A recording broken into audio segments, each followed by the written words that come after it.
Man-made beach at affordable 2-bedroom staycation unit sa Azure. Tara, yung mga kanus, alam niyo ba, nalaman ko? Kami napadpad dito sa Azure Paranaque para mag-staycation sa Carpe Diem Suites. Bago tayo pumunta sa kanilang unit, let's check their community amenities. Ito ang kanilang man-made beach na pwede kayo mag-swimming o kaya naman magtampisaw dahil napakaganda at Instagrammable mag-shoot dito. Madami ding malapit na stores kaya very convenient for the guests. They also have a pay parking for your cars. For the unit, this is their living room area kung saan pwede kayo mag-Netflix or YouTube sa kanilang 45-inch smart TV. Meron din silang PS4 na provided na pwede gamitin. At may portable microphone if gusto nyo mag-video.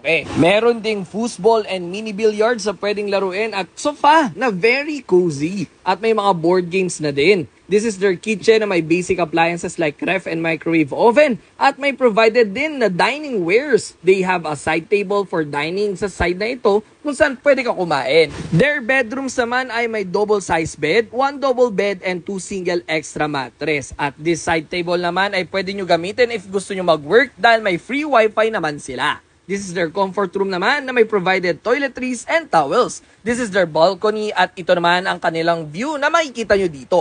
For the rates, you can screenshot this for your future reference. So what are you waiting for? Tara na sa Carpe Diem Suites sa Azure Paranaque. Let's go!